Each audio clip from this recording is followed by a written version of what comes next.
aulas das escolas estaduais retornaram no dia 10 de fevereiro. No dia 11, um dia depois, os professores do estado de Minas Gerais declararam greve por tempo indeterminado.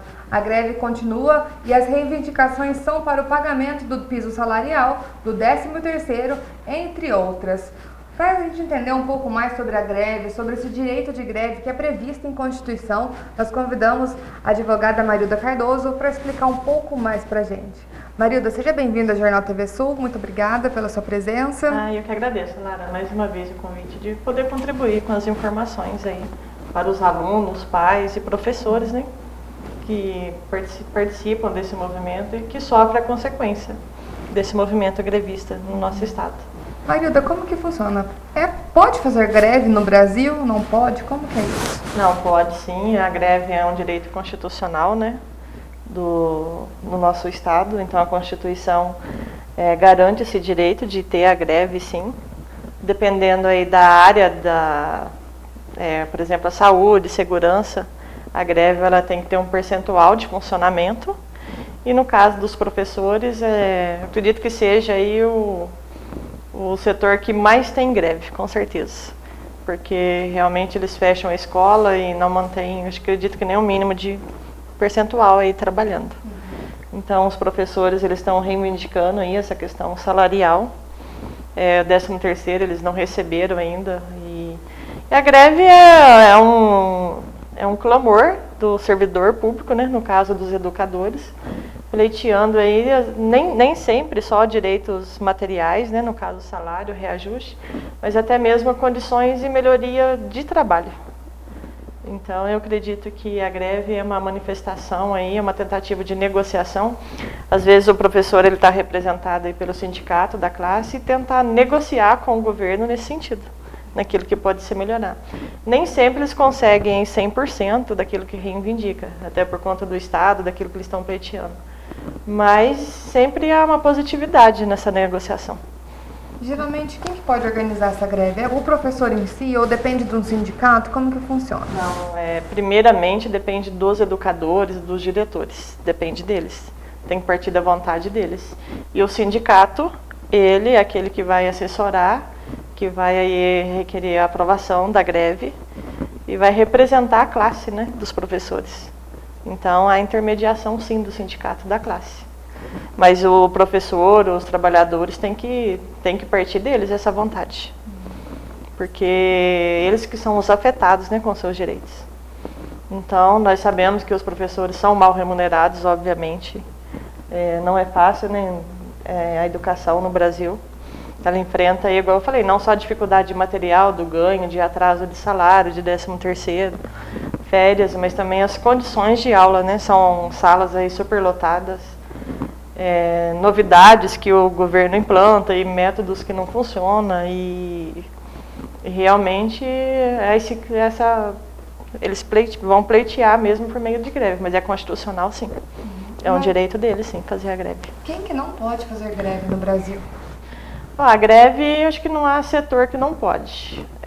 Mesmo de forma parcial, há greve. Então, a saúde pública. Não tem como fazer uma greve e fechar um hospital, porque tem que manter um percentual de gente trabalhando. A segurança pública é a mesma situação. A greve de forma parcial, não dá para deixar o Estado sem segurança. E empresas privadas também fazem greve.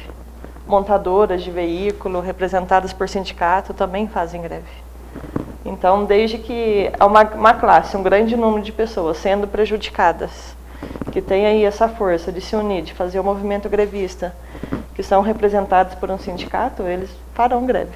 Com certeza. Enfrentamos aí acho que o ano retrasado, a greve dos caminhoneiros, né? Sim. Que, nossa, causou aí no estado um grande prejuízo aí, né? Por conta de preço de combustível. Né? Então, não há como dizer quem não pode. É um direito constitucional, sim.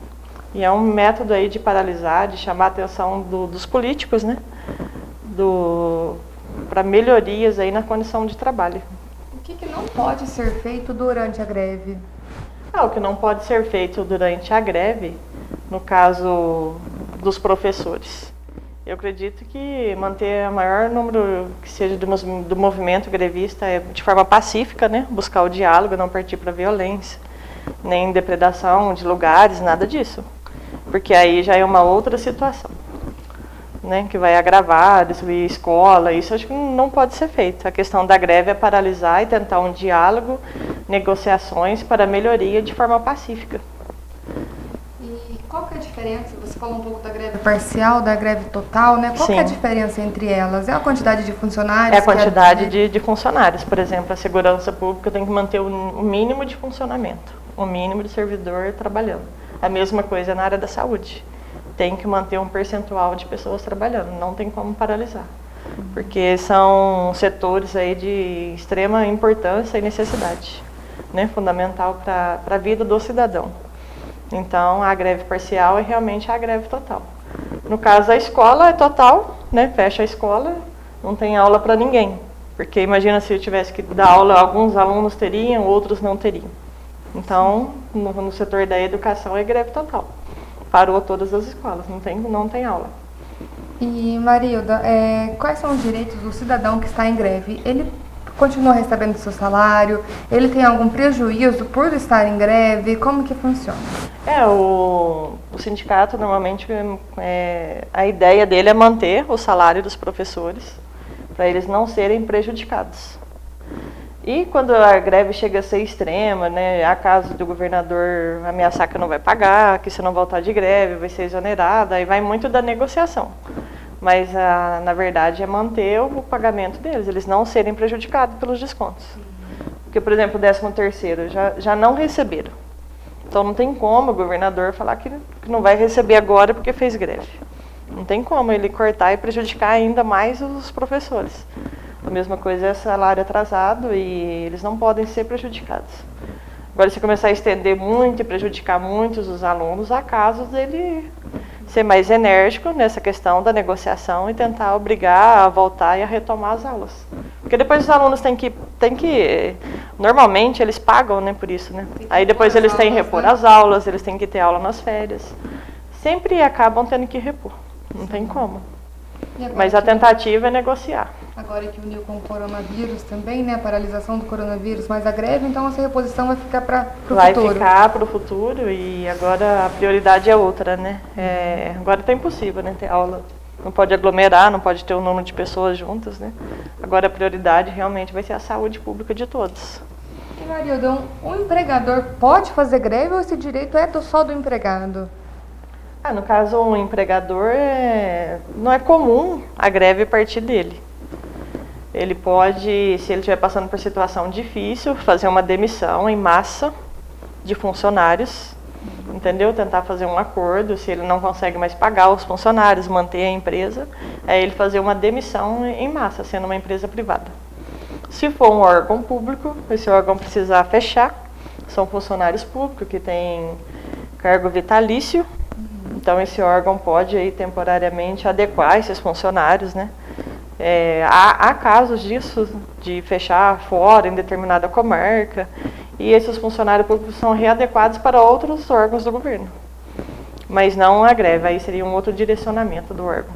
E mesmo caso a empresa privada, seria ela demitir em massa, dar férias coletivas, uma suspensão para os empregados. Marilda, muito obrigada pelas suas informações. Acho que nós conseguimos esclarecer um pouco sobre a greve para o pessoal em casa, né? Sim, é importante todo mundo ter essa ciência, porque às vezes os pais não sabem se pode, se não pode, os alunos, mas é uma questão democrática, né, e constitucional. Então é um direito, assim, a greve. E na próxima semana a Marilda estará aqui conosco de novo, porque nós vamos falar um pouquinho mais sobre a relação trabalhista e o coronavírus. Como que os pais têm que lidar com a situação do emprego e os filhos em casa, se eles podem sair, se pode negociar umas férias, nós vamos conversar um pouquinho mais sobre isso. E se você tem alguma dúvida com relação ao coronavírus, com relação ao seu trabalho, mande pra gente pelo nosso WhatsApp que nós vamos repassar para a Marilda no nosso programa do Entenda Direito da semana que vem. Nós ficamos por aqui e até a próxima edição.